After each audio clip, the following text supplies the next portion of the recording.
Hi praise the Lord. So இந்த first week Sunday, இந்த வாரம் திருவிருந்து ஞாயிற்றுக்கிழமை உங்களை யாரும் நாங்கள் வரவேற்கிறோம். ஸோ நம்ம ஒரு சில பாடலை நம்ம பாடி ஆண்டவரை நம்ம ஆராதிப்போம்.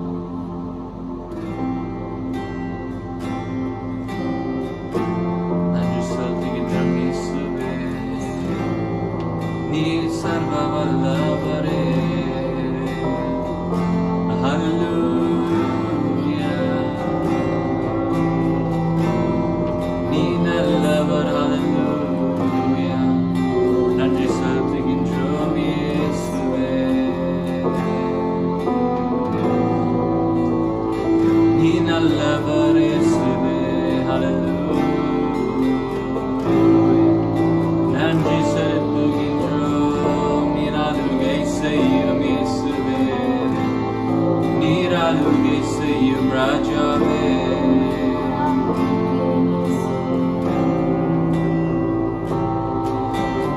ஆளுகை செய்யும் ஆவியானவரே, பலியாய் தந்தே பரிசுத்தமானவரே.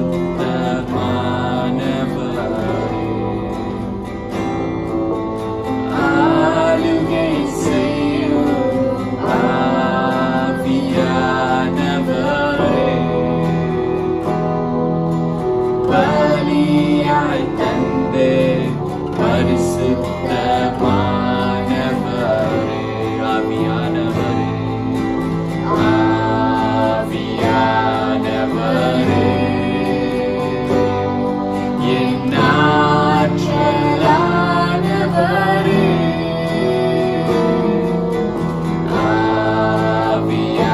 ஆவியானவரே, என் ஆற்றலானவரே.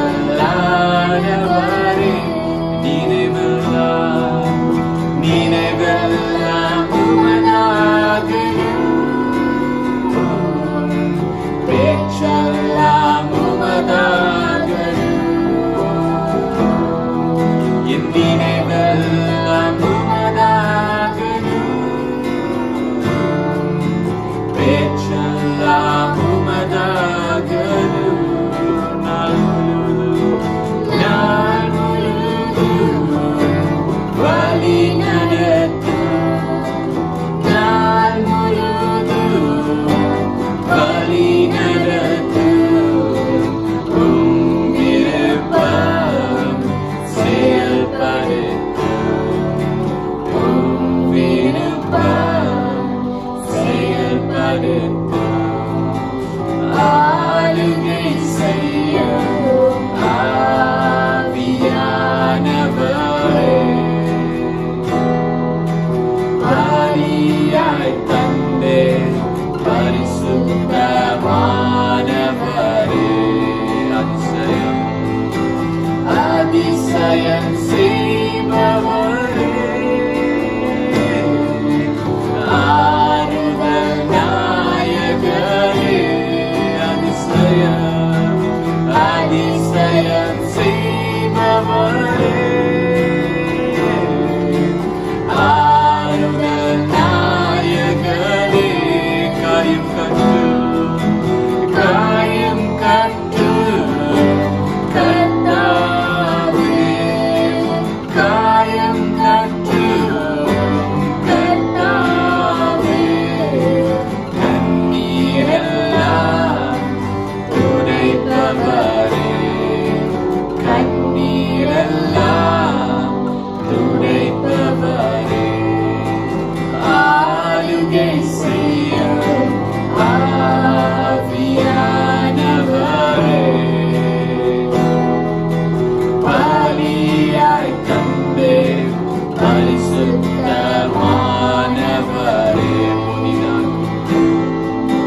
புதிதாக்கும் பரிசுத்தரே,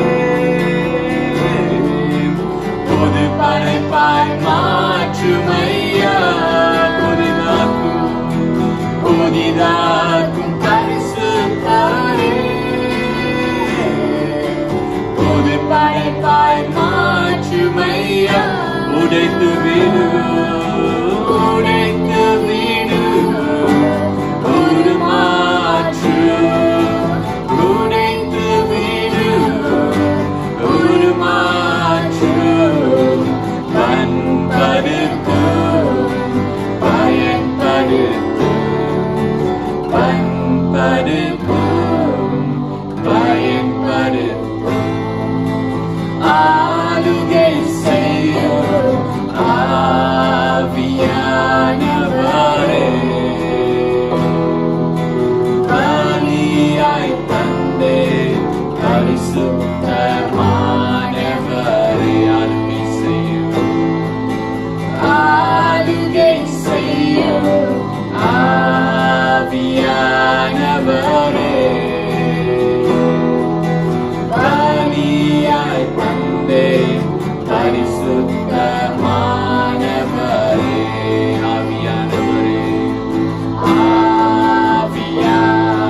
அழகான கண்களின் இந்த பாடலை நம்ம பாடும். ஜெப சிந்தனையோடு இந்த பாடலை நம்ம பாடும்.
அந்த காலை வேலை கொடுத்ததுக்காக நன்றி செலுத்துகிறோம் ராஜா.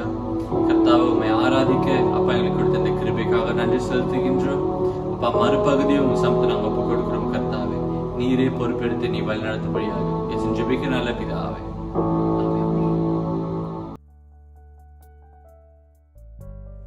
Praise the Lord. இந்த வேளையில கூட இந்த திருவிருந்து ஆராதனையில 3 சபையில இருக்கிற ஒவ்வொருவரையும் இயேசு கிறிஸ்துவின் நாமத்தினால வரவேற்கிறோம். இந்த நாள்ல நம்மளுடைய தேவ செய்திக்கு கடந்து போகிறதுக்கு முன்பாக இந்த வாரத்துல நம் சபையில நடக்கிற சில முக்கியமான நிகழ்ச்சிகளை நம்ம பார்ப்போம். நமக்கு எப்போதும் போல இன்டர்சீட் பிரேயர் மீட்டிங் நடைபெறும். ஸோ இந்த காலகட்டத்தில் நம்முடைய ஒவ்வொரு கூட்டமும் நம்ம ஜூம்ல நடத்தி கொண்டு இருக்கிறோம். இன்டர்சீட் பிரேயர் மீட்டிங் ஒவ்வொரு செவ்வாய்க்கிழமையும் காலை 10:30 மணிக்கு நம்ம ஆரம்பமாகும். விருப்பப்படுகிறவர்கள் நீங்க என்னிடத்துல தனிப்பட்ட முறையில நீங்க தொடர்பு கொள்ளலாம். அடுத்தது புதன்கிழமை, போன வாரம் தான் நம்ம முதலாக பைபிள் ஸ்டடி ஜூம்ல ஆரம்பித்தோம். மெய்யாகவே கலந்து கொண்ட சபையில இருக்கிற ஒவ்வொருவருக்கும் என்னுடைய நன்றியை தெரிவித்துக் கொள்கிறேன். கண்டிப்பாக இந்த பைபிள் ஸ்டடி உங்களுக்கு ஆசீர்வாதமா இருந்திருக்கும் என்று நான் விசுவாசிக்கிறேன். இந்த வாரமும் நம்மளுக்கு எப்போதும் போல 8:30 மணிக்கு ஆரம்பமாகும். புதன்கிழமை நீங்கள் யாவரும் கலந்து கொள்ளுங்கள். அடுத்தது நமக்கு ஒவ்வொரு ஞாயிற்றுக்கிழமையும் நம்மளுக்கு நம்முடைய கிளைங் உத்தாமா உடைய சபையில உள்ள சில்ட்ரன் சர்ச்சோடைய ப்ரோக்ராமும் ஜிடி கிளைங்ல இருக்கிற சிறுவருடைய நிகழ்ச்சிகளையும் நீங்க யூடியூப் மூலியமாக பார்த்து நீங்களும் தெரிந்து கொள்ளலாம். நம் சபையில சிறுவர் பள்ளிகளுக்காக அவங்க செய்து கொண்டிருக்கிற விசேஷமான நிகழ்ச்சிகளை. அடுத்தது ஸ்டூடெண்ட் ஃபெலோஷிப், கிளைங் உத்தாமால இருக்கிற ஸ்டூடெண்ட் மற்றும் வாலிபர்களுக்கு இந்த வாரத்திலிருந்து வார வெள்ளிக்கிழமை 8:30 மணிக்கு ஜூம் மூலியமாக அவர்களுக்கும் விசேஷமான கூட்டம் ஆயத்த பண்ணப்பட்டு இருக்கிறது. ஸோ கிளைங் உத்தாமல இருக்கிற ஸ்டூடெண்டும் வாலிபர்களும் இதுல கலந்து கொள்ளும்படியாக கேட்டுக்கொள்கிறேன். மேற்கொண்ட விவரங்களை நீங்கள் பிரதர் சீனுட்டு நீங்கள் தெரிந்து கொள்ளலாம். அடுத்தது ஜிடி கிளைங் தமிழ் டிபார்ட்மெண்ட்லயும் எவ்ரி சாட்டர்டே ஒவ்வொரு வார சனிக்கிழமையும் 8:30 மணிக்கு ஸ்டூடெண்ட் ஃபெலோஷிப் ஜூம்ல நடைபெறும். இதுலயும் நீங்கள் இங்க இருக்கிற ஜிடி கிளைங்ல இருக்கிற ஸ்டூடெண்ட்ஸ் கலந்து கொள்ளும்படியாக உங்களுக்கு நாங்கள் வரவேற்பு கொடுக்கிறோம். இதுல இருக்கிற மேற்கொண்டு காரியங்களை நீங்கள் தெரிந்து கொள்ளணும் என்றால் பிரதர் சைலஸை நீங்க தொடர்பு கொள்ளவும். இவ்வளவுதான் இந்த வாரத்துல நமக்கு இருக்கிற அறிவிப்புகள். இந்த வேளையில கூட தேவனுடைய செய்திக்கு நாம் கடந்து செல்வோம். கண்களை மூடி நாம் யாவரும் ஜெபம் செய்வோமாக. ஜெபிப்போம். இயேசுவின் நாமத்துல பிதாவே, இந்த கால வேலைக்காக மெய்யாகவே நன்றி செலுத்துகிறோம். இது விசேஷமான 6வது மாதத்துல வந்திருக்கிற இந்த திருவிருந்து ஆராதனையில பங்கெடுக்கிற ஒவ்வொருத்தரையும் கர்த்தர் இந்த நாளில் நீங்க ஆசீர்வதித்து அவர்களுக்கு ஏற்ற உன்னுடைய ஜீவ மன்னாவை கொடுத்து ஒவ்வொருத்தரையும் பலப்படுத்தி ஆண்டவரே உன்னுடைய ஜீவ வார்த்தை வழிகாட்டுகிறது மாத்திரமல்ல வெளிச்சமாகவும் வாழ்க்கைக்கு ஒளியாகவும் ஆண்டவரே இந்த நாளில பிரகாசிக்கும்படியாக உன் வார்த்தையை ஒவ்வொரு ஆத்மாக்களுக்கும் சிறிய பிள்ளைகளிலிருந்து மாணவர்கள் வாலிப பிள்ளைகள் ஆண்டவரே முதியோர் வரைக்கும் ஒவ்வொருத்தரையும் ஆசீர்வதித்து இந்த நாளில ஒரு ஆசீர்வாத மன்னாவை பெற்றுக்கொண்டு போகும்படியாக கூட இயேசுவின் நாமத்துல ஜெபிக்கிறோம் நல்ல பிதாவே, ஆமென். அல்லேலூயா. இந்த காலை வேளையில மறுபடியுமாக உங்களை இதில் சந்திப்பது மிக்க சந்தோஷம். அருமையான ஒரு நாளே மறுபடியுமாக இந்த நாளிலே இன்னைக்கு உள்ள காலை வேலை தியானத்துக்காக நம் கர்த்தருடைய வார்த்தைக்கு நாம் கடந்து செல்வோமாக. ஆமோஸ் புத்தகத்திலே 8ஆம் அதிகாரம் 11, 12 இதை நம்ம வாசிக்க போகிறோம். ஆமோஸ் அதிகாரம் 8ஆம் அதிகாரம் 11வது வசனமும் 12வது வசனமும். ஆனா முக்கியமாக நான் அந்த 11வது வசனத்தை மாத்திரம் உங்களுக்கு வெளிப்படுத்த அல்லது வாசித்து உங்களுக்கு இந்த கால தியானத்துக்கு இந்த வார்த்தையை பகிர்ந்து கொள்ள நான் வாஞ்சிக்கிறேன். 8வது அதிகாரம் 11வது வசனம். இதோ நான் தேசத்தின் மேல் பஞ்சத்தை அனுப்பும் நாட்கள் வரும். ஆகார குறைவினால் உண்டாகிய பஞ்சம் அல்ல, ஜல குறைவினால் உண்டாகிய தாகமும் அல்ல, கர்த்தருடைய வசனம் கேட்க கிடைக்காத பஞ்சத்தை அனுப்புவேன் என்று கர்த்தராகிய ஆண்டவர் சொல்லுகிறார் என்று சொல்லி ஆமோஸ் தீர்க்கதரிசி இஸ்ரவேல் ஜனங்களுக்கு ஒரு சவாலான ஒரு வார்த்தையை ஜனங்களுக்கு சொல்லுகிறார். பிரியமானவர்களே, நாம் இதுல பார்க்கும் பொழுது இது ஆரம்ப காலத்துல நான் அதை வாசிக்கும் பொழுது எனக்கு தெரிந்தது பஞ்ச காலம் வரும், வசனங்களை கேட்கறதுக்கு பஞ்ச காலம் வரும் என்று நினைக்கும் பொழுது ஒரு 10 ஆண்டு அல்லது 20 ஆண்டுக்கு முன்பாக நான் அந்த வசனத்தை கேட்கும் பொழுது நாம் நினைச்சோம், இப்படிதான் நினைத்திருப்பார்கள் அநேகர். என்ன நினைச்சிருப்பாங்க? பைபிள் பார்க்க முடியாது, பைபிளை படிக்க முடியாது, பைபிள் நமக்கு கிடைக்காது என்று சொல்லி. காரணம், அந்த நாட்களில் வந்து கம்யூனிஸ்ட் தேசத்துலலாம் பைபிள் இருக்காது. அவங்க ஒவ்வொரு பேஜுகளை வைத்துதான் சிறைச்சாலையில படித்தார்கள் என்று சொல்லி பல சரித்திர பின்னணிகளும் சாட்சிகளும் சொல்லப்படுகிறது. அவங்களுக்கு பைபிள் இல்லை. அதுல தான் ஓப்பன் டோர் மினிஸ்ட்ரி என்று சொல்லுகிற ஒரு ஊழியர் வந்து இந்த மாதிரி பைபிள் போகாத இடங்களிலே, தேவனுடைய வார்த்தை போகாத இடங்களிலே பைபிளை கொண்டு போய் சேர்த்தார்கள். அப்பொழுது நான் நினைப்பேன், அப்ப பஞ்சகாலம் வரும்பொழுது நம்ம கையில பைபிள் இருக்காது, பிறகு வேதத்தை வாசிக்க முடியாது, அதுதான் பஞ்சமாக போகிறது. ஆனால் இப்ப 20 ஆண்டுகளுக்கு பிறகு இப்ப பார்க்கும் பொழுது நீங்க சற்று சிந்தித்து பாருங்க, பைபிள் உங்க கையிலேயே இருக்கிறது. உங்க கையிலேயே, ஒவ்வொருத்தருடைய கையிலையும். அரசாங்கம் பைபிள் புத்தகத்தை வெளியிடாதபடிக்கு தடை செய்தாலும், ஒரு காலத்தில் தடை செய்தாலும் இப்பொழுது காலகட்டத்தில் நீங்க பார்க்கும் பொழுது ஒவ்வொருத்தர் பைபிள் வேத வசனத்தை தடை செய்வதற்கு எந்த அதிகாரமும் கிடையாது. யாருமே அதை தடை செய்ய முடியாது. காரணம், உங்களுடைய ஹேண்ட்போன்லயே இந்த வார்த்தைகள் இருக்கிறது, பைபிள் இருக்கிறது, ஒவ்வொருத்தருக்கும் பைபிள் இருக்கிறது. அப்படி என்றால் இப்ப உள்ள காலகட்டத்தில் இதை பார்க்கும் பொழுது எப்படி ஆண்டவர் சொல்லுகிறார், இந்த நாட்களில் பஞ்சம் வரும் என்று சொல்லி.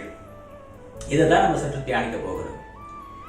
Famine, God sent famine of hearing the word of God. கர்த்தரே ஜனங்களுக்கு ஒரு பஞ்சம். நீங்க தண்ணீர் பஞ்சத்தை கேள்விப்பட்டிருப்பீங்க, உணவு பஞ்சத்தை கேள்விப்பட்டிருப்பீங்க, பொருளாதார பஞ்சத்தை கேள்விப்பட்டிருப்போம். பல விதமான பஞ்சங்கள் பஞ்சமாயிருக்கிறது என்று சொல்லி பல விதமான பஞ்ச காலத்தையும் பஞ்ச காரியங்களையும் நாம் அதிகமாக கேள்விப்பட்டிருக்கிறோம், வேதத்திலே கேள்விப்பட்டிருக்கோம். ஆனால் ஆமோஸ் புத்தகத்துல மாத்திரம்தான் வருகிறது வசனம் கேட்கிற ஒரு பஞ்ச காலம். அதே புத்தகத்துல பஞ்ச காலத்தில் கருத்தை போஷித்தார் என்று சொல்லி ஆபிரகாமுக்கு வாக்குத்தத்தம் கொடுத்து ஈசாக்கை ஆசீர்வதித்து சந்நிதிக்கு வந்தது. ஆனா இங்க வந்த பிறகு பஞ்சம், வசனத்தை கேட்கிற பஞ்சம். இதனுடைய சற்று பார்ப்போமான பின்னணியில ஆமோஸ் தீர்க்கதரிசி வருவதற்கு முன்பாக அந்த தேசமாகப்பட்டது நல்ல செழிப்பாகவும் வசதியாகவும் ஆசீர்வதிக்கப்பட்ட அப்பம் குறைவில்லாதபடிக்கு. அப்படின்னா அப்பம் குறையில்லைன்னா எதுவுமே வாழ்க்கையில ஒரு குறைவில்லாதபடிக்கு, தண்ணீர் அப்படி என்றால் அவங்களுடைய ஆசீர்வாதத்தில் எந்த ஒரு குறைவில்லாதபடிக்கு நல்ல செழிப்பாய் சந்தோஷமாய் வாழ்ந்து கொண்டிருக்கிற காலத்துல தான் ஆண்டவர் இந்த வார்த்தையை ஜனங்களுக்கு தெளிவுபடுத்துகிறார். ஒரு பஞ்சம் வரும். இப்ப இவங்க நினைச்சிருப்பாங்க, பஞ்சனா தண்ணீர் இருக்கிறது, நமக்கு தான் இவ்வளவு நிலம் இருக்கிறது, இவ்வளவு ஆசீர்வாதம் இருக்கிறது, இவ்வளவு சொத்துக்கள் வைத்திருக்கிறோம் என்று சொல்லி. ஆனால் ஆண்டவர் அவர்களுக்கு சொன்னது பஞ்சம் கர்த்தருடைய வார்த்தையை, வசனத்தை கேட்கிற ஒரு பஞ்சம். அததான் இன்றைக்கு நம்ம பார்க்க போகிறோம். அப்ப அவ்வளவு ஆசீர்வாதமா இருந்த ஜனங்களுக்கு ஆண்டவர் ஏன் இந்த பஞ்சத்தை அனுப்பினார்? பிரியமானவர்களே, அவர் ஏன் அனுப்பினார் என்றால், ஜனங்கள் அவர் படைத்தது அவருடைய சிருஷ்டிப்பு அவரோடு இணைந்து இருக்கணும், அவரோடு ஒட்டி இருக்கணும், அவரோடு நல்ல உறவு வைத்திருக்கணும் என்று சொல்லி தான் படைத்தார். ஆனால் அதிலே மறுபகுதியில ஜனங்கள் ஆசீர்வதிக்கப்பட்ட பிள்ளைகளாக, ஆசீர்வதிக்கப்பட்ட சன்னதிகளாக இருக்கும் என்று சொல்லி அவர்கள் நல்லா வளர்த்தெடுத்தார்.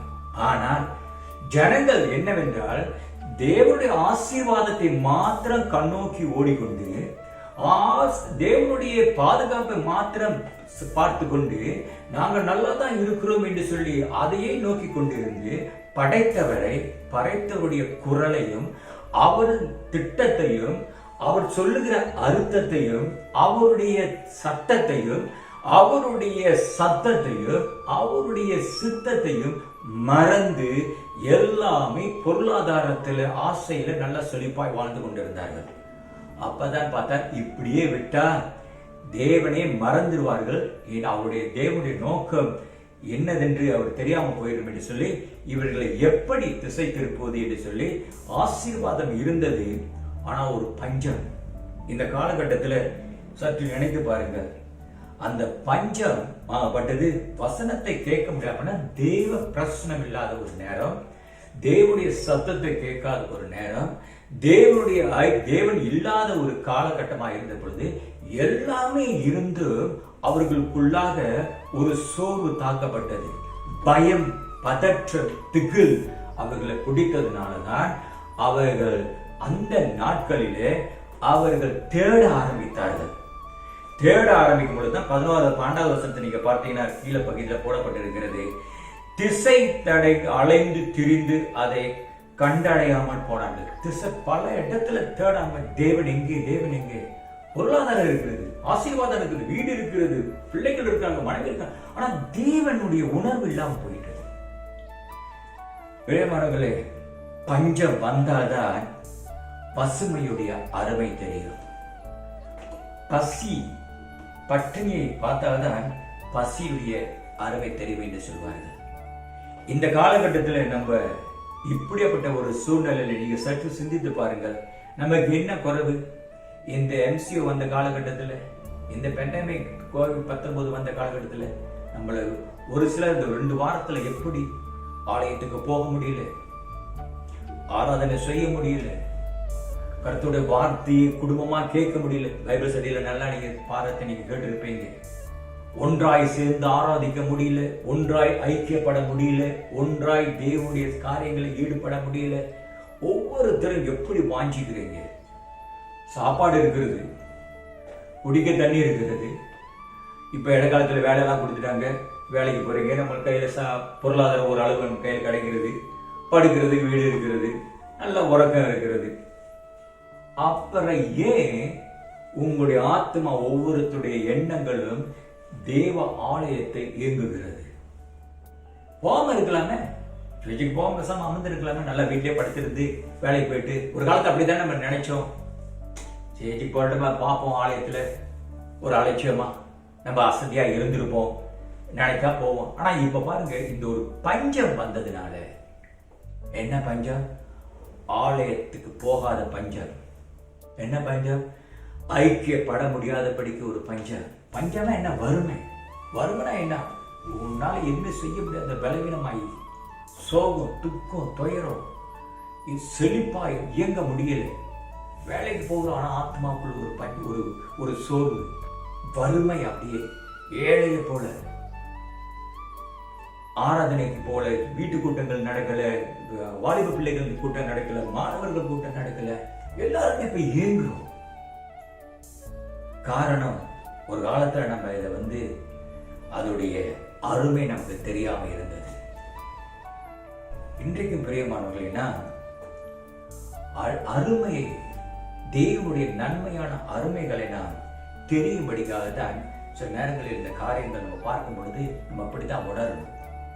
அடிமையால் இருந்தால்தான் சுதந்திரத்துடைய அருமை தெரியும். அடிமையா இருந்தால் தான் சுதந்திரமா, இப்படி வாழ்ந்துமே சுதந்திரமாக சொல்லி. பணக்காரர்கள் சொல்லுவாங்க, அவன் பிறந்ததே பணக்காரனா பிறந்துட்டான், அவனுக்கு பிரச்சனை இல்லை. அவன் என்றைக்கு அவன் ஒரு ஏழையாய் விழுகிறானோ அன்னைக்குதான் அவன் அந்த பணக்காரனுடைய அருமையை பத்தி அவன் சிந்தித்து பார்ப்பான். நமக்கு எல்லாம் இருக்கலாம் பிரியமானவர்களே, ஆனா தேவ வசனத்தின், தேவ சத்தத்தை கேட்கிற, தேவனுடைய வசனத்தை கேட்கிற பஞ்சம் வந்துச்சுன்னா, நமக்கு சுற்றிலும் உலகத்தையே நீ ஆதாயப்படுத்தி உன் ஆத்மா நீ இழந்து போகிறது போல எல்லாமே உண்டு இருக்கிறது. ஆனா உன் ஆத்மால ஒரு சந்தோஷம், ஒரு சமாதானம், ஒரு நிம்மதி இல்லைன்னா நீ சம்பாதித்து, நீ உழைத்தது எல்லாமே ஒரு வெறுதா தான் இருக்கும். இன்னைக்கு அந்த காலகட்டத்தில் தான் நம்ம இருக்கிறோம். என்ன செய்ய போகிறோம்? இந்த பூமி 70%, இந்த பூமி 70% சுற்றிலும் தண்ணீர் இருக்குது. 70%, 70% surrounded by the water, but only 30%, 30% தான் நிலத்தை பார்க்க முடியுமா? அப்ப இந்த உலகத்தை சுத்தி தண்ணீர் தான் இருக்கிறது. ஆனா ஏன் ஜனங்களுக்கு அல்ல தேசங்களுக்கு சுத்த தண்ணீருக்காக ஏரி தண்ணி, மழை தண்ணியை காத்து கொண்டு இருக்கிறார்கள்? மழை தண்ணி தான் ஏரியில மழை தண்ணி தான் ஒரு ஒரு இடத்துக்கு மலையில இருந்து அந்த தண்ணியை சுத்திகரித்து அதுதான் நமக்கு ஒரு சுத்தமான குடிநீராய் மாற்றி கொடுக்குறாங்க. அப்போ உலகத்தை சுற்றிலும் 70% தண்ணி இருக்குது. ஏன் அந்த தண்ணியை எடுத்து நமக்கு சர்வசாதாரணமா நம்ம தண்ணி குடிக்கலாமே? காரணம், அவ்வளவு சுற்றிலும் தண்ணி இருந்தாலும் மழை தண்ணீர் தான், பள்ளத்திலிருந்து கிடைக்கிற மழை தண்ணீர் தான் அதைத்தான் சுத்திகரித்து ஜனங்களுக்கு சுத்தமாய் கொடுக்க முடியும். அதே போலதான் நம்மளை சுற்றிலும் இந்த காலகட்டத்தில் பிரசங்கத்துக்கு பஞ்சமா, செய்திகளுக்கு பஞ்சமா, நீங்க தொட்டாலே பலவிதமான செய்திகள் இருக்குது, பலவிதமான முகங்கள் உங்களுக்கு செய்திகள் கொடுக்குறாங்க.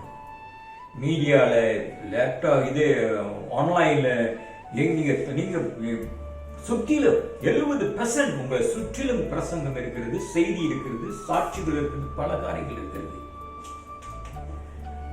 பட் அதையெல்லாம் விட சுத்தமான தண்ணீர், ஜீவ தண்ணீர் கிடைப்பது உன்னுடைய ஆலயத்திலிருந்து வருகிற ஜீவ வார்த்தை தான். சுற்றி இருக்கலாம் பிரசங்க செய்தி, ஆனா உன் ஆத்மாவுக்கு, உங்களுடைய ஆத்மாவுக்கு, சபையில் இருக்கிற ஒவ்வொருத்தருக்கு ஆத்மாவுக்கு வருகிற ஜீவ தண்ணீர் உன்னுடைய சபையில் இருந்துதான். உன் ஆத்மாவுக்கு உன் ஆண்டவர் உன் ஆலயத்தில் உனக்காக ஆயத்த பண்ணின ஆகாரத்தை அனுதினமும் உட்கொள்ள நீ ஆயத்தமாயிருக்கிறார். அதான் ஆலயம். அந்த அருமையை தான் இந்த நாட்களில் நாம் ஒவ்வொருத்தரும் சிந்திக்க வேண்டும். பிரியமானவர்களே, ஆகாரத்தை கர்த்தர் ஒவ்வொரு நாளும் நம்ம ஆயத்தப்படுத்தி வைத்திருக்கிறார். அந்த ஆயத்தத்துக்கு இன்னைக்கு நான் உங்க மத்தியில் பேச போகிற ஒரு காரியமாகப்பட்டது faith arise in the famine. விசுவாசம் தான் பஞ்ச காலத்துல எழும்பணும். பஞ்ச காலத்துல எடுத்துக்கிறோம். 41ஆம் அதிகாரத்துல ஏசாயா தீர்க்கதரிசி ஜனங்களுக்கு சொன்ன ஒரு தீர்க்க தரிசன வார்த்தை இங்கே ஆமோஸ் புத்தகத்தில் சொல்லப்படுகிறது. ஒரு காலம் வரும், அது ஆண்டவரே அனுப்பினார் என்று சொல்லி. ஆனா அதற்கு முன்பாகவே ஏசாயா தீர்க்கதரிசி ஒரு வார்த்தையை உற்சாகப்படுத்தி நமக்கு சொல்லி வைத்திருக்கிறார் கர்த்தர். இதெல்லாம் வருவது கர்த்தர் ஏதோ ஒரு தேவன் நம்மளுக்கு செய்வதற்கு முன்பாக வேதம் சொல்லுகிறது, நமக்கு எச்சரிப்பு, சில காரியங்களை நமக்கு வெளிப்படுத்திடுவார் என்று சொல்லி. அதை நம்ம கவனம் செலுத்தாம இருந்துட்டாதான் ஒரு சில காரியங்கள் நமக்கு புரிய மாட்டேங்கிறது. அப்ப நம்ம சிந்தித்து பார்த்தோம், இது வந்து நம்ம கனவுல வந்தது, இது இந்த கர்த்தரோட வார்த்தை என்ற வேதனை பேசி இருக்கிறது என்று சொல்லி. ஏசாயா தீர்க்கதரிசி எழுதின புத்தகத்தில் 41ஆம் அதிகாரம் 13வது வசனம் இப்படியாக வசனம் சொல்லுகிறது, உன் தேவனாய் இருக்கிற கர்த்தராகிய நான் உன் வலது கையை பிடித்து, ஒன்றாவது வலது கையை பிடித்து பயப்படாதே, இரண்டாவது, மூணாவது நான் உனக்கு துணை நிற்கிறேன் என்று சொல்லுகிறேன் என்று சொன்னார். இதுதான் கர்த்தர் வாக்குத்தத்தம் கொடுக்கிறவர். இன்றைக்கு இந்த பஞ்ச காலத்துல, இன்றைக்கு இந்த அருமையை நமக்கு தெரியாம இருந்தாலும் சரி, இன்றைக்கு நம்ம தேவனுடைய ஆலயத்துக்கு போக முடியல, சில காரியங்கள் நடக்கிறது, அரசாங்கம் இன்னும் ஒரு சீர்திருத்தமான ஒரு முடிவு இன்னும் சொல்ல முடியவில்லை. ஆனா எப்பொழுது நம்ம ஆலயத்துக்கு வரப்போகிறோம் என்று சொல்ல, ஆனாலும் இது ஒரு பஞ்சத்தை போல, இது ஒரு வறுமையை போல, இது ஒரு உங்களை ஏங்கி கொண்டிருக்கிறது. பசி எடுக்கிறவனுக்கு ஏதாவது கொடுத்தா சொல்லுவாங்க, பசிக்கிறவனுக்கு எதை கொடுத்தாலும் ருசிக்கும் என்று சொல்லி. அந்த மாதிரி ஒவ்வொரு ஆத்மா எனக்கு தெரிகிறது. பைபிள் ஸ்டடி பார்க்கும்போது எல்லாம் ஏங்குறோம்.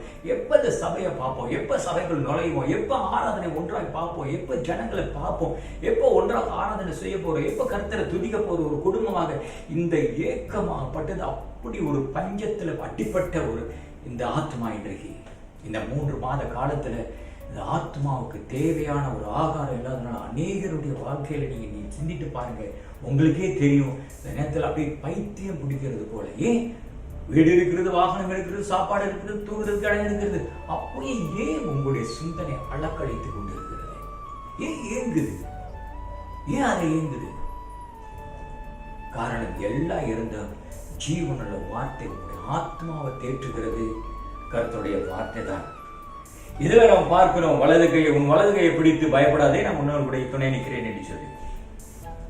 பிறமகளை இருந்து அப்பமும் தண்ணீரும் உன் கையை பிடிக்கிறது கிடையாது. நீ ஆபத்து காலத்துல நீ சம்பாதித்த அப்பமும் நீ சம்பாதித்து வைத்திருக்கிற தண்ணீரும் உன் கையை பிடித்து பயப்படாதே, நான் உன் கூடயே இருக்கிறேன் என்று சொல்லி அந்த அப்பமும் தண்ணீரும் சொல்ல கிடையாது, சொல்லவும் முடியாது. நீங்க கஷ்டப்படுகிற நேரத்துல, உங்களுடைய ஆத்மா ஏங்கி கொண்டு இருக்கிற நேரத்துல, அல்லது வியாதிப்பட்டு இருக்கிற நேரத்துல நீங்க போகும்பொழுது அங்க வந்து ஒரு சாப்பாடு கொடுத்து, இந்த சாப்பாடு உனக்கு துணையா இருக்கும், அது ஒண்ணு நடத்தும் என்று சொல்லிட்டு போனா அது அர்த்தம் இருக்கிறதா? இல்லை. அது கையை பிடிக்காது. அப்பமும் தண்ணீரும் கையை பிடித்து நம்ம வாழ்க்கையை நடத்துகிறது இல்லை. கர்த்தருடைய வார்த்தை மாத்திரமே தான் நம்ம கையை பிடித்து தெளிவான வெளிச்சமான இடத்துல நடத்துகிற அவருடைய ஜீவனுள்ள வார்த்தை. இன்னைக்கு இதை தான் நம்ம பார்க்க போகிறோம். எப்படி இந்த காலகட்டத்தில் கர்த்தருடைய வாக்குத்தத்தம் நமக்கு துணை நிற்கும், எப்படி கர்த்தருடைய வாக்குத்தத்தம் நமக்கு பயப்படாதே என்று சொல்லி ஒரு உற்சாகத்தை தரும், எப்படி கர்த்தருடைய வாக்குத்தத்தம் நம்ம கையை பிடித்துக் கொள்ளும்.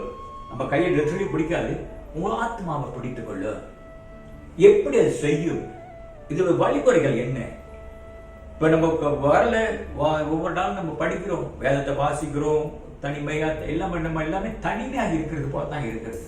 யாருமே ஒரு குடும்பமா இருந்தாலும் அப்படியே தனியா இருக்கிறது போல தான் நம்ம உணர்கிறோம். ஆனாலும் இன்னைக்கு பஞ்ச காலத்துல கர்த்தருடைய வாக்கு தத்தமே உனக்கு துணை நிற்க. இந்த pandemic God promise will prevail. இந்த காலகட்டத்தில் கர்த்தருடைய வாக்கு தத்தம் தான் உங்களுக்கு முன்பாக ஜெயித்து கொண்டு வருகிறதா இருக்கு. ஸோ இதுதான் ஒரு 5 ஆலோசனைகள் அல்லது 5 உற்சாகமான ஒரு தெளிவு அல்லது 5 விதமான காரியங்கள் நம்ம இன்னைக்கு பார்க்க போகிறோம்.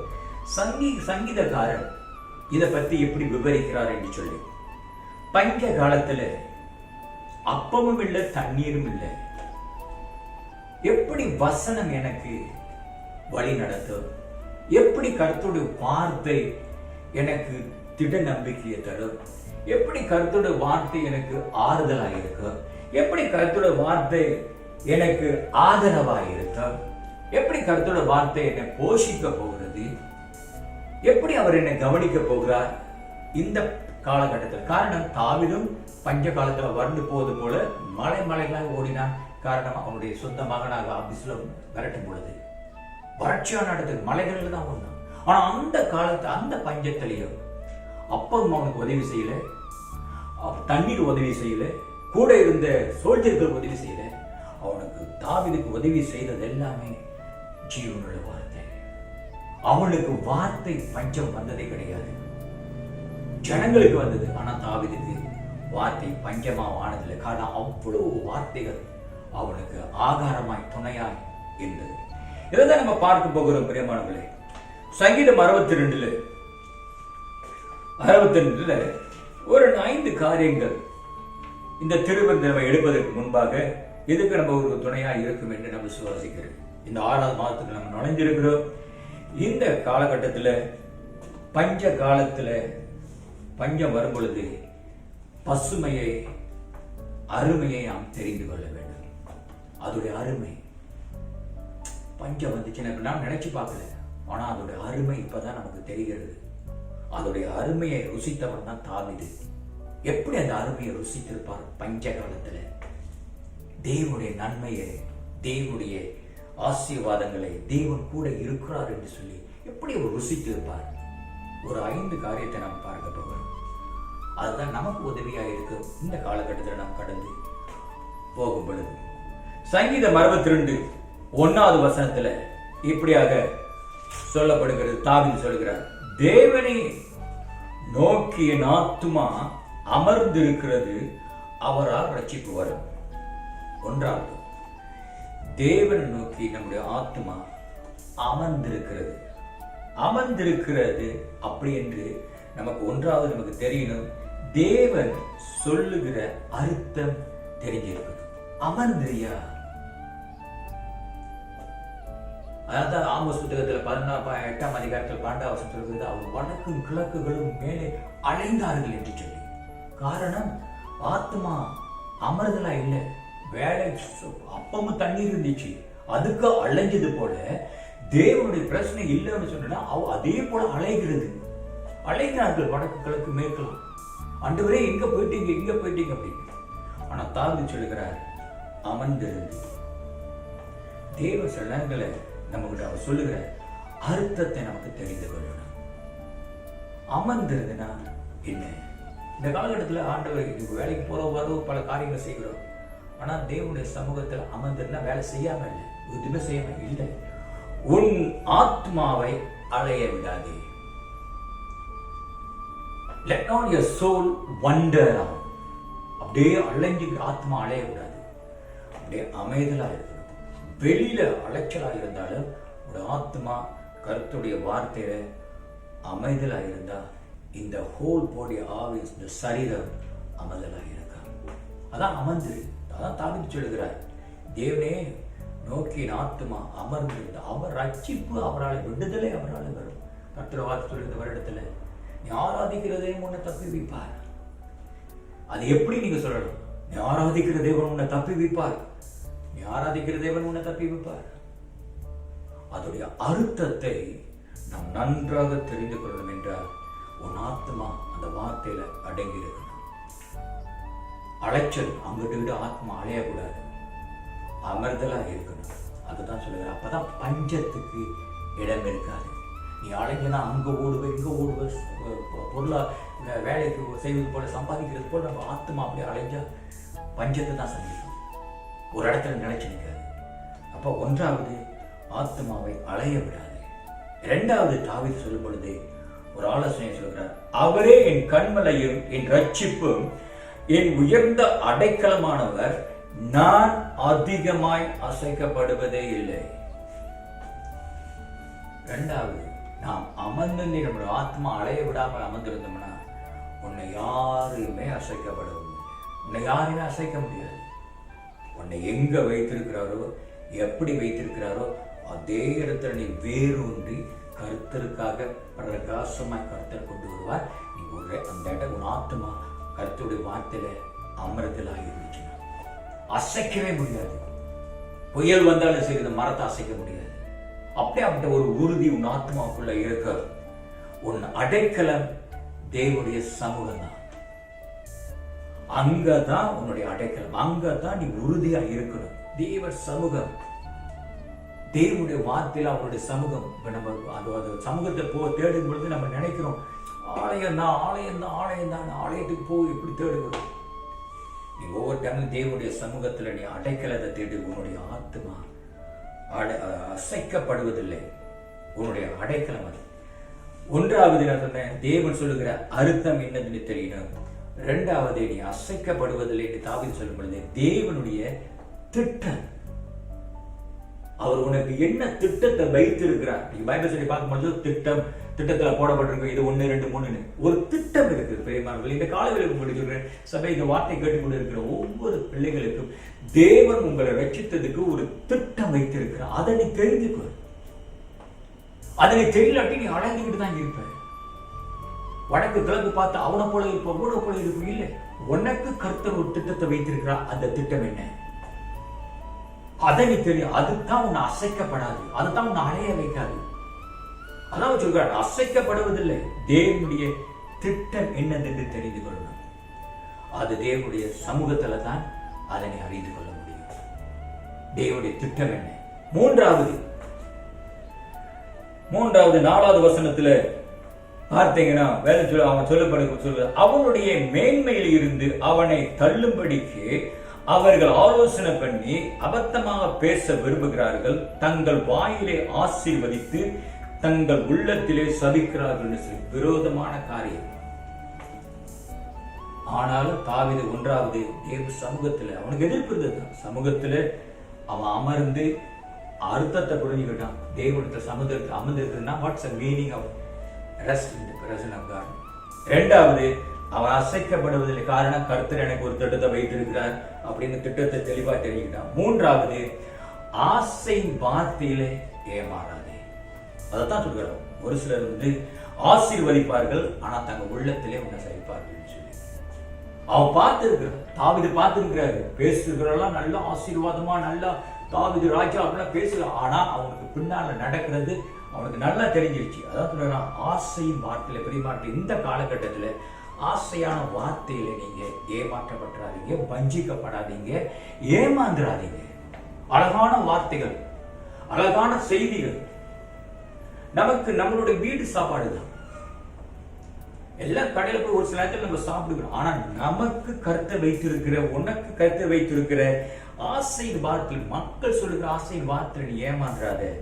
தேவனுடைய சட்டம் உனக்கு தெரியணும். ஒன்றாவது அர்த்தம், இரண்டாவது தேவனுடைய திட்டம், மூன்றாவது தேவனின் சட்டம், the law of God.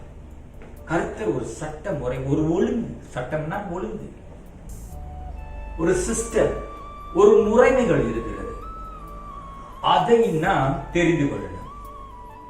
முறைமைகள். இஸ்ரவேல் ஜனங்கள் சொல்லும் பொழுது அப்பத்தையும் தண்ணீரையும் நம்பாத, அதை நம்பாத. நீ அதே நம்பி இருந்த என்ன நீ நம்பல. இப்ப நீ பஞ்சத்துல போற என்ன தேடுறதுக்கு அவ்வளவு வறுமை ஆகிட்டு. இதே போல சில நேரங்கள் நம்ம அப்பத்தையும் தண்ணீரை மாத்திரம் நான் நம்பி ஓடுகிறது கிடையாது. அது நம்மளை ஏமாத்துறோம். அழகா சொல்லுகிறார், பொருட்களுக்கு நம்பி ஐஸ்வர்யத்தை நீ ஓடாத, பின்னால போகாது என்று சொல்லி நமக்கு தேவை அதெல்லாம். ஆனா அது காட்டுகிற ஒரு வஞ்சகமான ஒரு சில காரியங்களை அது தேவனுடைய சட்டத்தில் இல்லை, அது தேவனுடைய திட்டத்திலையும் கிடையாது, அது தேவனுடைய அர்த்தமும் இல்லை. கர்த்தர் நம்மளை ரட்சிப்பதுக்கு, நம்ம மீட்டெடுத்ததுக்கு அவர் தேவனுடைய சட்டத்தை நன்றாக தெரிந்து கொள்ளணும். அவர் என்ன வழிமுறையில் எப்படி வழி நடத்துகிறார், என்ன சிஸ்டத்தை பாவிக்கிறாரு, எந்த முறைமைகளை நம்ம கிட்ட பேசுவாரு, அந்த சட்ட திட்டங்களை நாம் தெரிவிப்போம். வேலையா இருந்தாலும் ஒரு சட்டம் இருக்கிறது, நமக்கு ஒரு திட்டத்தை போட்டு ஓகே இங்க வேலைக்கு போன்னு சொல்லுவார். அதே போல தேவனுக்கு வரும் பொழுது அவர் நமக்கு ஒரு சட்டத்தை கொடுக்குறாரு, சட்டத்தை கொடுத்து ஒரு திட்டத்தை கொடுக்குறாரு, இப்படிதான் செய்யணும் என்று சொல்லி. சோ அப்பதை தண்ணீரை நம்பாது, கர்த்தருடைய வார்த்தையை மாத்திரமே நீ நம்பு. அதுதான் நம்மளை வழிகாட்டும், வழி சொல்லும். அதான் சங்கீதம் சொல்லும்போது சொல்லுகிறார், அவருடைய கண்கள் நாளை வார்த்தையினால் அவருக்கு ஆலோசனை கொடுத்து அவன் வழிகளை செம்மைப்படுத்தி நடத்துவார் என்று சொல்லி. அவருடைய வார்த்தை நமக்கு தேவை. தண்ணீரை அப்பா நமக்கு தேவை, ஆகாரம் நமக்கு தேவை. ஆனா அது ஒண்ணு ஆசை காட்டி ஒண்ணு நம்ம மோசம் செஞ்சிடும். வானத்தை பூமியை படைத்தவர் ஆகாரத்தை தாவீது சொல்லும்பொழுது சங்கீதத்தில் சொல்லுகிறார், நான் சிறு வயதா இருந்து முதியவரமான நீதிமன்றங்கள் கையேந்தி ஏந்திருந்து நான் பார்த்தது கிடையாது, பிறருக்கு கொடுத்து தான் பார்த்திருக்கிறேன். மூன்றாவது, வாசையின் வார்த்தைகளிலே, உலகத்தில் நடக்கிற ஆசையான வார்த்தைகளிலே நம்ம ஏமாந்து போயிடக்கூடாது. தேவனுடைய சட்டத்தை நாம் நன்றாக தெரிந்து கொள்ளணும். அப்பத்தையும் தண்ணீரையும் நம்பாதே, தேவனுடைய வார்த்தையை நம்பு, வாழ்க்கை சிறப்பாக இருக்கும். நான்காவது, 5வது வசனம் சொல்லுகிறது, அவன் சொல்லும் பொழுது இதெல்லாம் சொல்லிட்டு அவர் சொல்கிற சட்டம் கர்த்தருடைய அர்த்தம் அமர்ந்துருன்னு சொல்லிட்டாரு. அதோட அர்த்தத்தை நான் புரிஞ்சுக்கிட்டேன். அசைக்கப்படுவதில்லை, அது தேவனுடைய திட்டம் என் வாழ்க்கையில. அவருடைய சட்டத்தை நான் யாரையும் ஏமாந்து போக மாட்டேன். ஏமாத்துக்கிற இந்த உலகத்துல மனுஷனை நம்பாதேன்னு சொல்கிற அந்த சட்டத்தை நான் நல்லா தெரிஞ்சுக்கிட்டேன். 4வது சொல்லும்போது சொல்லுகிறாரு, என் ஆத்மாவே தேவனை நோக்கி அமர்ந்து, நான் நம்புகிறது அவராலே வரும், அப்பத்தினாலே வராது. நீ நம்பி இருக்கிறது அப்பத்தினாலே வராது, நீ நம்பி இருக்கிறது தண்ணீர்னாலே வராது, நீ நம்பி இருக்கிறது உன்னுடைய திறமையினால வராது, உன்னுடைய அறிவினால வராது, உன்னுடைய அனுபவத்தினால வராது. நீ நம்பி இருக்கிறது அவராலே. எவராலே? உன்னை ரட்சித்த தேவனாலே. அது தெரியலன்னா தான் நம்ம வாழ்க்கை ஆத்மா பஞ்சத்துல போல, வறுமையை போல கஷ்டப்படு. யார் எனக்கு செய்வா, யார் உதவி செய்வா, யார் வழி காட்டுவார் என்று சொல்லி கருத்து அவராலே வரும் என்று எல்லாம் அவராலே ஆகும் என்று சொல்லி 5வது வசனம் சொல்லப்படுது. தேவனுடைய சத்தத்தை என்னதென்று தெரிந்து கொள்ளும். தேவ சத்தம் என்னதென்று தெரிந்து, உன்னுடைய சொந்த அறிவிலையோ சுய புத்தியிலையோ நம்ம சார்ந்திருப்பதாக நீதிபதிப்படுவது. உன்னோட சுய புத்தியில சார்ந்து எது செஞ்சாங்க. தேவனுடைய சத்தம் என்ன? அவருடைய குரல் மெல்லிய குரல். வார்த்தையை வாசிக்கும் பொழுது உனக்கு உணர்த்துகிற ஒரு குரல் இருக்கிறது. ஆராதனை செய்யும் பொழுது உணர்த்துகிற ஒரு குரல் இருக்கிறது. நீ படித்து தியானம் பண்ணும் பொழுது ஒரு குரல் இருக்கிறது. கருத்துடைய சத்தம் பல ரீதியில நம்ம ஆத்மாவோட பேசுறோம். நமக்கு ஆத்மாவுக்கு தான் தெரியும் அவர் எப்படி பேசுகிறார், எப்படி உணர்த்துகிறார். இது அவருடைய சத்தமா, இது யாருடைய சத்தம், தேவனுடைய சத்தமா, தேவன் இல்லாத சத்தமா என்று சொல்லி நமக்கு சத்தத்தை நம் தெளிவாய் தெரிந்து கொள்ளணும். உதாரணத்துக்கு சில நேரத்தில் நம்ம சத்தத்தை அடைக்கிறதுக்காக அந்த பிள்ளைங்க அழுவாங்க. பாத்துக்கீங்களா? பிள்ளைங்க அழுவாங்க. பிள்ளைங்க அழுவும் பொழுது நமக்கு நன்றாக தெரியும். பிள்ளைங்க ஏதோ வச்சு உதாரணத்துக்கு ஒரு பிள்ளை போட்டு இருக்கிற நம்ம போனை கேட்கும். போன் விளையாடுறதுக்கு புட்டிவாதமா நீங்க பேர் செஞ்சுட்டு இருப்பீங்க. புட்டிவாதமா அது கேட்டு இருக்கும். சத்தம் போடுறது நீ என்ன நினைப்பீங்க? ஐயோ சரி போனாச்சு கொடுப்போம் அப்படின்னு கொடுத்து முடிக்கிற பிறகு அந்த போனை உடைச்சிட்டானா திருப்பி அவனே நம்ம போட்டு அடிப்போம். காரணம் சத்தத்துடைய அர்த்தம் நமக்கு தெரியல. 2வது, இந்த போனை கொடுக்கலாமா அந்த திட்டம் தெரியல அவனுக்கு, இந்த போனை கொடுக்கலாமா. 3வது, இது முறையா, இது இந்த சட்ட பிள்ளைகளுக்கு சட்டமா இந்த நல்ல பொருளை அவன் கையில கொடுக்கறது இது முறையானதா தெரியல. அவன் அழுகையை நிறுத்துறதுக்காக, அவன் சத்தம் போட நிறுத்துறதுக்காக நல்ல காரியம் செஞ்ச பிறகு நம்ம வருத்தப்படுது. அதுதான் சில நேரங்களில் தேவனுடைய சத்தத்தை நீ தெளிவாய் நீ கேட்கலன்னா, தேவன் சொல்லுகிற அர்த்தம் உனக்கு புரியல, தேவன் உன் வாழ்க்கையில வைத்திருக்கிற திட்டம் உனக்கு விளங்கல, தேவனுடைய சட்டம் உனக்கு தெரிந்து கொள்ள முடியல, அப்போ உன்னுடைய தேவனுடைய சத்தத்தை உன்னால் கேட்கவே முடியாது. 3 ஃபெயில் ஆயிடும். ஏன்னா follow the frequency, அந்த படிப்படியாய் தான் வரும். இப்படி வரும் பொழுது அவர் திட்டம் தெளிவுமா, அதான் சொல்லுவாங்க தேவன் காத்திருக்கிற ஜெபத்துல காத்திருக்கிற அவர் இன்னும் பதில் கொடுக்கல. ஒரு சில சொல்லுவாங்க இன்னும் பதில் தெரியல, எனக்கு இன்னும் கன்ஃபார்ம் ஆகல, எனக்கு இன்னும் உறுதியா தெரியல, மனசுல ஒரு திருப்தி இல்லை, என்ன வேணும் இல்லை. தேவனுடைய சத்தம், சுய சத்தம் வேகமா கேட்கும், தேவ சத்தம் மெல்லிய சத்தம். உலக சத்தம் வேகமா கேட்கும், தேவனுடைய கூக்குரல் மெல்லிய குரல்ல தான் கேட்கும். புயலை போல அக்னியை போல வராது. தேவனுடைய சத்தத்தை இன்னதனை தெரிஞ்சுக்கிட்டாதான் உன்னுடைய அறிவில் நீ சாய்ந்திருக்க மாட்டாய், உன்னுடைய புத்தியில நீ சாய்ந்து செயல்பட மாட்டாய். அப்ப தேவன் சொல்லுகிறாரு, இதை நம்ம செய்வோம். இந்த காலகட்டத்தில் தேவனுடைய சத்தத்தை கேட்க நாம் ஒவ்வொருத்தரும் ஆயத்தமாகணும்.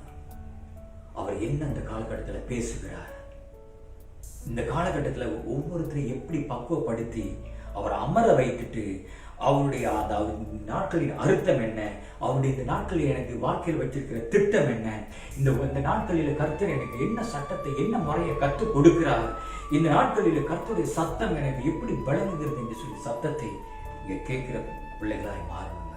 தெய்வ சத்தம் இது அருமையான நேரம். பஞ்சத்தை நம்ம சந்திக்க மாட்டோம். கடைசியாக 10வது வசனம், அவர் சத்தத்தை நீ கேட்டுட்டனா, சத்தத்தை நீ உணர்ந்துட்டனா, 10வது வசனம் சொல்லுகிறது, கொடுமையை நம்பாதிருங்கள், கொள்ளையினால் பெருமை பாராட்டாதிருங்கள்,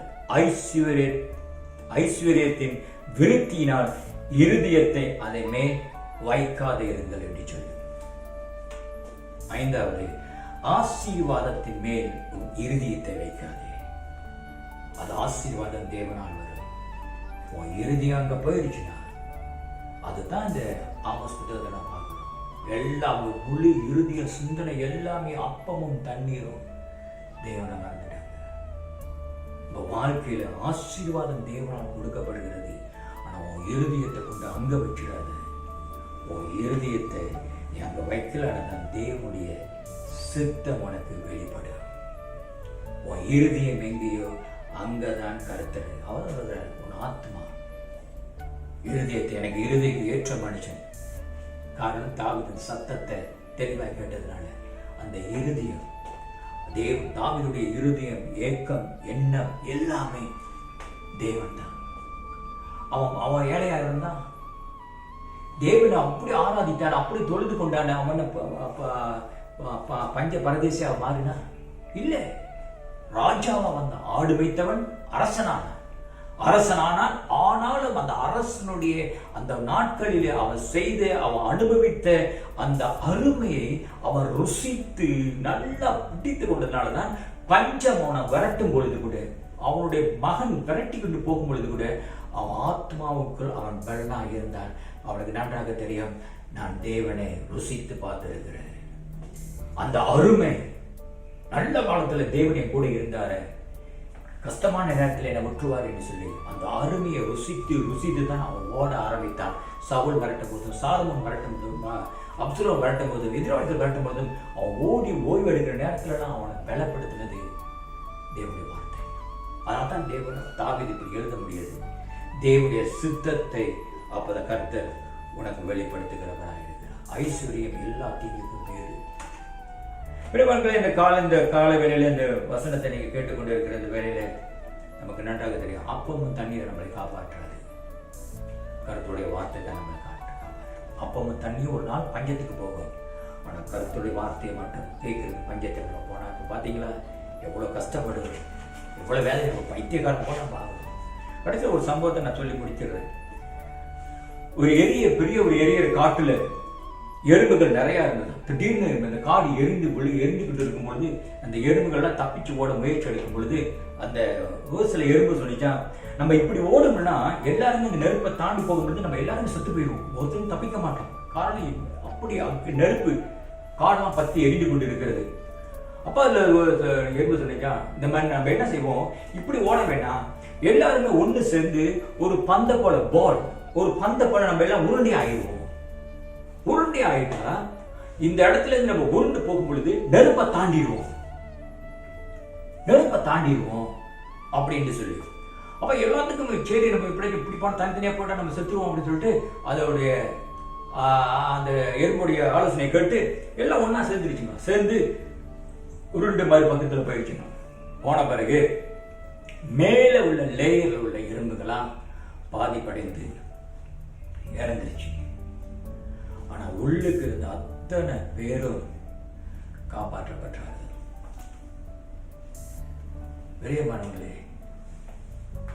நம்ம வாழ்க்கையில ஒரு சில தியாகங்கள் தியாகங்கள் தான் நம்ம வாழ்க்கையில ஒரு சிறப்பான ஒரு மனுஷனாய் கொண்டு வரும். இந்த எறும்புடைய தியாகங்கள் அநேக எறும்புகளை காப்பாற்றினது. சில நேரத்தில் பெற்றோர்களுடைய தியாகங்கள் பிள்ளைகள் நலனுக்காக, ஆசிரியர்களுடைய தியாகங்கள் மாணவர்களுடைய நலனுக்காக. ஏன் இந்த ஃப்ரண்ட் லைன்ல பேண்டமிக் COVID-19 சேவை செய்கிற டாக்டர்கள், நர்சஸ், அன்னைக்கு ஒருத்தர் சொல்கிற நர்சஸ் ரெக்க இல்லாத தூதர்கள் என்று சொல்லி, ரெக்க இல்லாத தூதர்கள் எந்த நேரத்தில் அவங்க சந்திக்கிறாங்க, ஆபத்துலையும் அவங்க ஃப்ரண்ட் லைனை, அவங்களுடைய தியாகம் இந்த மலேசிய ஜனங்களே நலனுக்காக. இயேசுடைய தியாகம் உங்களுக்கு எனக்கு, அவர் தியாகம் பண்ணது நம்மளை வாழ வைக்கத்தான் தவிர அவர் நம்மளை அழ வைக்கிறதுக்காக கிடையாது. இந்த திருமணம் எடுக்கும் பொழுது இந்த கதையை சற்று சிந்தித்து பாருங்கள்.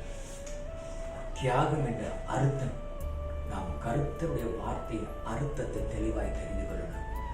அந்த திட்டத்துக்கு எல்லாமே எறும்புகளும் ஒத்துழைத்தன. அந்த எறும்பு சொன்ன சட்ட திட்டங்கள் இப்படித்தான் நம்ம ஒன்றா மாறப்போகிறோம் அப்படின்னு சொல்லி லேயராக வரப்போகிற சட்டத்தின் முறைப்படி நடந்தார்கள். மூன்றாவது அந்த எறும்புடைய சத்தத்தை கேட்டார்கள். தேவனுடைய அந்த இதோட எறும்புடைய சித்தம் செய்தார்கள். அன்னையர் காப்பாற்றப்பட்டார்கள். இந்த திருமணத்தை எடுக்கும் பொழுது கூட நம்ம சிந்தித்து பார்ப்போம். தேவன் சொல்கிற வார்த்தையுடைய அர்த்தத்தை நன்றாக புரிஞ்சுக்கணும். அதுக்குதான் சொல்கிறது, பைபிள் சொல்லி கலந்துக்கிட்டீங்கன்னா உங்களுக்கு சில 6 வார்த்தைகள் நமக்கு தெளிவாக இருக்கும். அர்த்தத்தை, தேவனுடைய வார்த்தையின் அர்த்தத்தை தெரிந்து கொள்ளுங்க. தேவனுடைய திட்டத்தை நம்ம வாழ்க்கையில் தெரிந்து கொள்ளுங்க. அவருடைய சட்ட முறைமைகளை தெரிந்து கொள்ளுங்க. அவருடைய சத்தத்தை தெரிந்து கொள்ளுங்க. அவருடைய சித்தத்தை நாம் கருத்தை நமக்கு வெளிப்படுத்துவார். அது இருந்துச்சுன்னா பஞ்சம் உங்கள் வாழ்க்கையில் வரவே வராது. ஏன்னா அப்போ தனியாக அவர் கொடுப்பாரு. இந்த பஞ்சம் மறுபடியும் நம்மளுக்கு வராது. திருவதுக்கு போவோம், கண்கள் மூடினால் ஜெபம் செய்வோம். திருவதுக்குள்ளாக நாம் கடந்து போகிறோம்.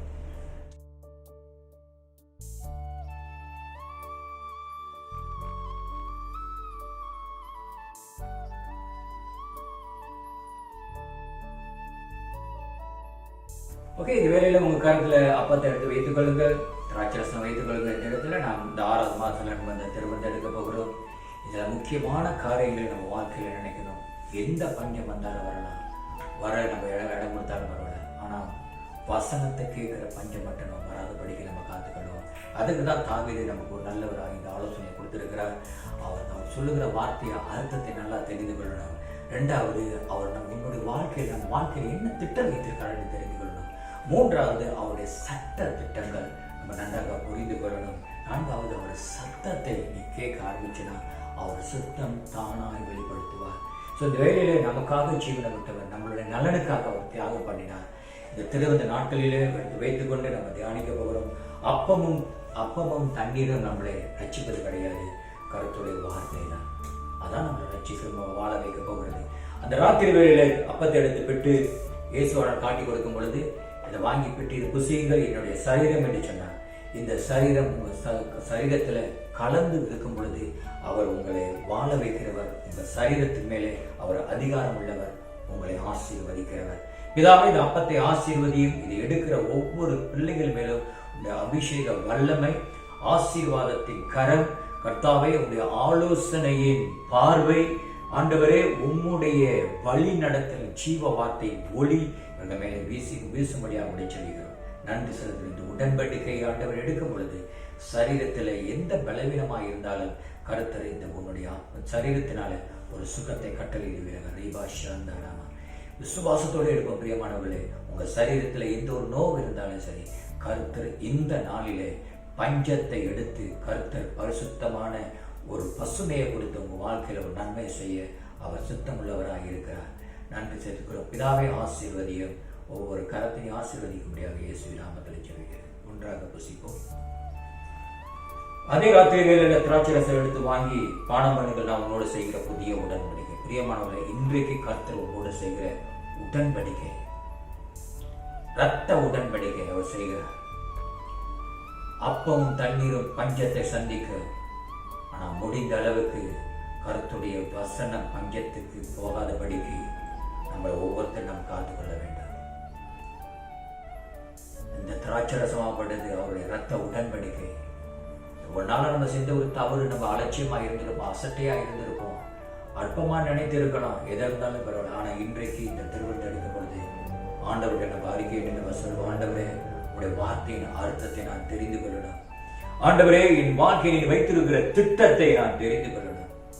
இயேசுவே, என் வாழ்க்கையில் நான் உன்னுடைய திட்டம் நிறைவேற உன்னுடைய சட்ட திட்டங்களை நான் நன்றாக அறிந்து கொள்ள அதன் பிரகாரம் நடக்கணும். அப்பா, உலகத்துல பலவிதமான சத்தங்கள் கேட்கிறது என் செவிக்கு, என் மாமிச சத்தம் கூட கேட்குது. ஆனால் உம்முடைய சத்தத்தை, மெல்லிய சத்தம், மெல்லிய குரலை நான் கேட்கணும். இந்த உடன்படிக்கை எடுக்கும் பொழுது ஆண்டவரே, உன்னுடைய சுத்தம் என் வாழ்க்கையில என்னதென்று நீ வெளிப்படுத்த நன்றி செலுத்துகிறோம். இந்த புதவி உடன்படிக்கைக்காக நன்றி செலுத்தி இயேசுவின் நாமத்துல ஜெபிக்கிறோம் நல்ல பிதாவே. ஒன்றாக பாட பண்ணுவோம். ஹல்லேலூயா. கர்த்தர் உங்களை ஆசீர்வதிப்பாராக. ஐக்கியப்பட்டு போங்க. ஒரு ஜெப, கடைசியில் ஜெபங்க. என் ஆத்மாவே கர்த்தரை சோதரி, என் முழு உள்ளமே அவருடைய பரிசுத்த நாமத்தை சோதரி. என் ஆத்மாவே கர்த்தரை சோதரி, கர்த்தர் செய்த சகல உபகாரங்களையும் மறவாதே. ஆமென். God bless you. ஐக்கியப்பட்டு